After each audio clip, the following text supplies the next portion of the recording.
kalau boleh kali. Alhamdulillah. Okey, bagus.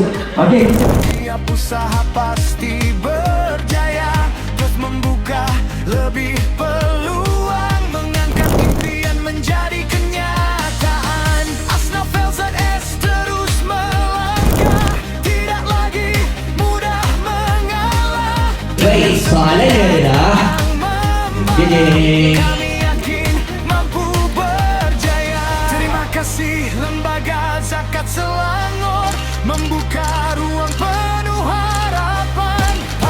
Bukan sekadar program, adalah sebuah perubahan.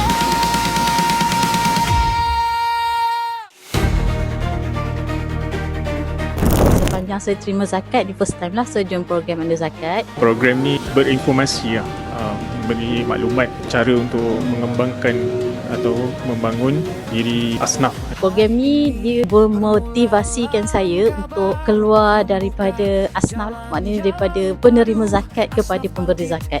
Baguslah program ni. Bangga rasa bila dapat serta benda-benda yang macam ni. Terima kasih Pembayar Zakat dan kepada amil-amil dan petugas zakat. Terima kasih. Terima kasih sangat-sangat kepada Zakat Selangor membantu saya masa saya betul-betul struggle. Saya juga berterima kasih pada pemberi zakat Selangor. Terima kasih banyak-banyak kerana sanggup berkongsi rezeki, especially golongan kami lah, ibu tunggal macam kita orang.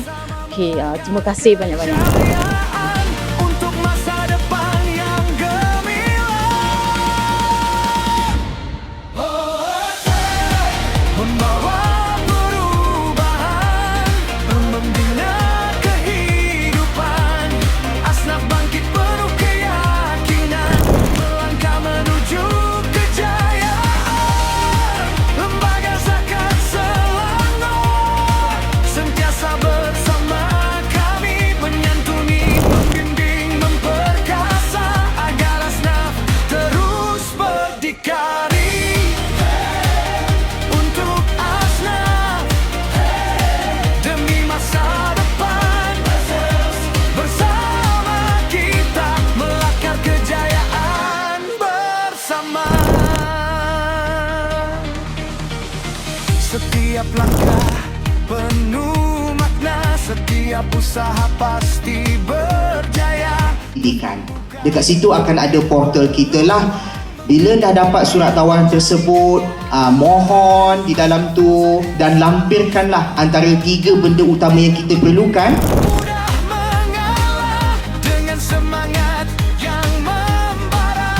Kami yakin mampu berjaya. Terima kasih Lembaga Zakat Selangor, membuka ruang penuh harapan.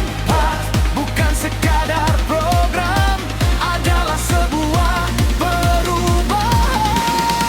InsyaAllah bacaan ikrar ini akan dipimpin oleh Tuan Muhammad Rasulullah.